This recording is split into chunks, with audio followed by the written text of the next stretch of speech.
Class management is one of the most challenging aspects of teaching physical education.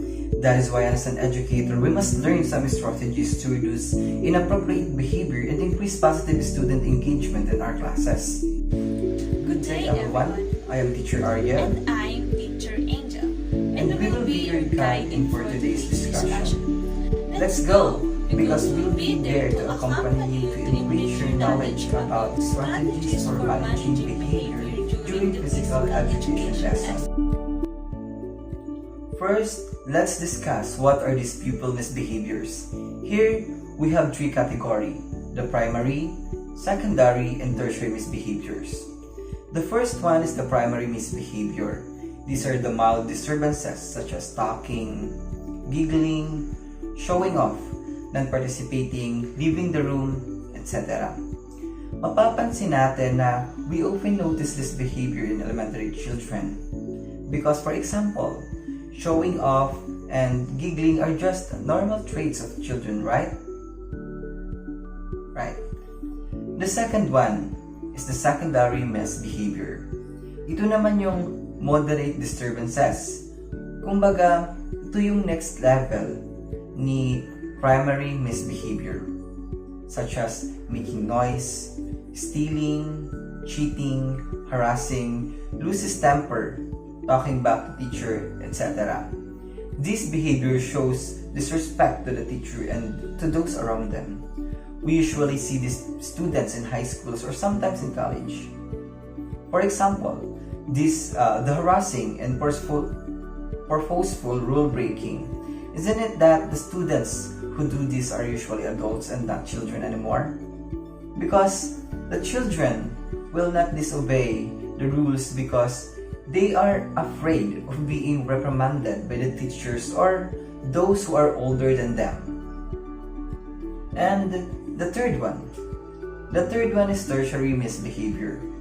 These are the severe disturbances such as bullying, cheating, dangerous conduct, destroying equipment, threatening behavior, aggressivity, etc.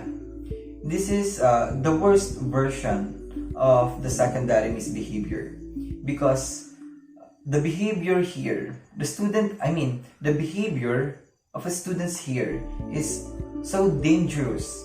We usually see these students in high school and college. We cannot deny that there are such students in every school. So these should be the students we need to focus on. Later on, Teacher Angel will discuss with us the sanction of those.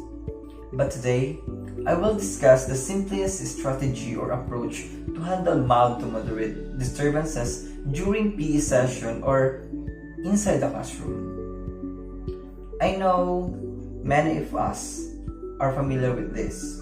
We have the verbal and non-verbal cues. First, let's talk about the verbal cues. It's the simplest and most efficient approach to managing pupil misbehavior is by asking the offending pupils to stop. This has been referred to as verbal cueing. This is the approach where the teacher will say, "Stop, you are disturbing the class." This is teachers' use of speaking skills to give advice or warnings on our right and wrongdoings in class. This must be used especially if we are teaching in PE class, because how will the students know if what they are doing is right or wrong if you are not talking, right? The next one is non-verbal cues. Non-verbal cues are the non-intrusive, non-confrontational strategy which has been highlighted as an essential management tool for teachers to process as it is unlikely to cause any negative effect. These non-verbal cues are used more by teachers when they know it causes negative behavior. For example, the stare of a teacher with a hostile expression, like this. We know that it is a sign that the class is too noisy. Another example of this is the gestures. Sometimes the teacher raises their hands like this. This is to signal to students to be quiet and listen to the discussion. Okay, so let's move on to the sanctions and rewards. Sanctions. With regards to sanctioning pupils, the aforementioned micro-level strategies, which is the non-verbal and verbal cues, are the most effective for handling primary and some secondary misbehavior, whilst more severe and aggressive behavior would require macro-level guidance via the school's behavior policy. So, isa sa mga misbehavior ng estudyante ay teasing others or calling names na naglilid na minsan sa bullying na nakakapanakit na ng ibang estudyante.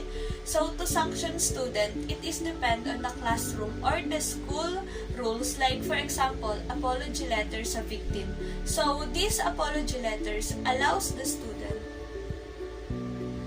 So, this apology letter allows the student to reflect on his or her behavior and to accept na may ginawa siyang mali. Another example is suspension. So, suspension refers to the temporary removal of a student from his or her regular education setting for a violation of school policies or rules. During suspension, a student is not allowed to attend school or attend school activities for a set length of time. Rewards. When rewarding pupils, it is also advised to follow your school's or department's policy. However, one of the most effective forms of reward in a school has been recognized as positive comments, especially in primary grades. Rewarding a student can help para ma-motivate ang student to promote good and proper behavior in the class and para mag-aral ng mabuti para sa susunod may matanggap ulit sila na reward. So, example nito ay ang pagbibigay ng certificate of recognition every end of semester or a quarter kasi dahil dito nafe-feel nila na na-appreciate ang effort nila sa pag-aaral. Another example is kapag nagpa-participate ang student sa PE class, kahit ang pagsabi ng positive comments sa student ay pwede rin maging rewards. And now, let's talk about the strategies for classroom management in physical education. When talking about class management and physical education, it really starts with routine and expectations. Therefore, the first thing we must do as an instructor is to start an instant activity. Give students instant activities to perform once they show up at the door. If you observe tardy students, that is a fantastic time to stop. Give them additional instructions and increase or decrease the activity level. So, how do you begin a class? Of course, it starts with when the kids first come into the gym, or since most of our schools don't have a gym, so it's only on the court. For example, I always recommend to start with an instant activity because it engages them right away. When they walked in, they've got energy they've been bottled up or kinikimkim inside in class. You know, probably sitting in a desk all morning or all afternoon, and then they come to you. And it's important to get that energy out. So, starting with an instant activity that gets them moving right away, then you can get into your lesson for the day. Next is to establish a classroom organization structure. Forming partners and teams is very important to establish a classroom organization instruction. This is especially important when a PE teacher is teaching so that the teacher's instruction is faster and organized. It is better to group. For example, you assign Team A to get the equipment to be used in the activity while Team B will be the one to return it. By simply forming a group, we can see that the students will be responsible for disciplining themselves and for every action they take.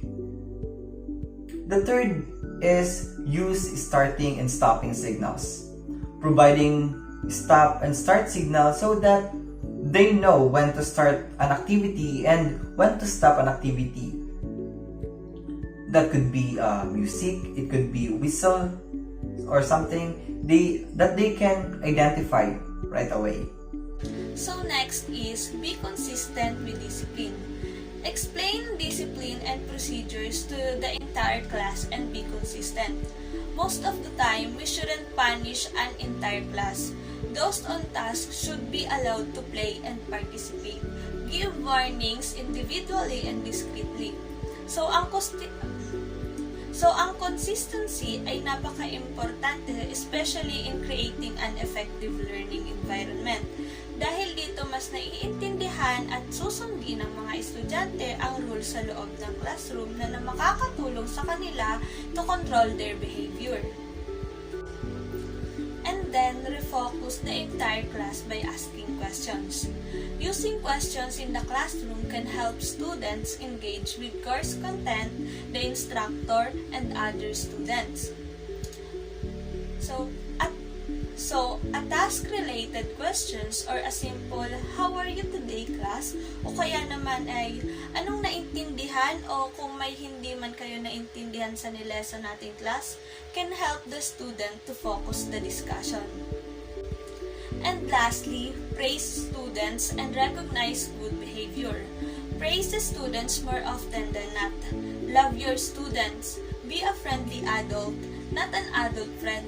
Recognize good behavior by offering rewards, praise, emails, phone calls, class activity parties, or student choice days. Like what I've said kanina about sa reward na, it helps the student to motivate to do well. It also builds the student's self-esteem and confidence. You are also teaching your student how to recognize and be proud of their accomplishments. And that is the end of our discussion. Thank you for watching.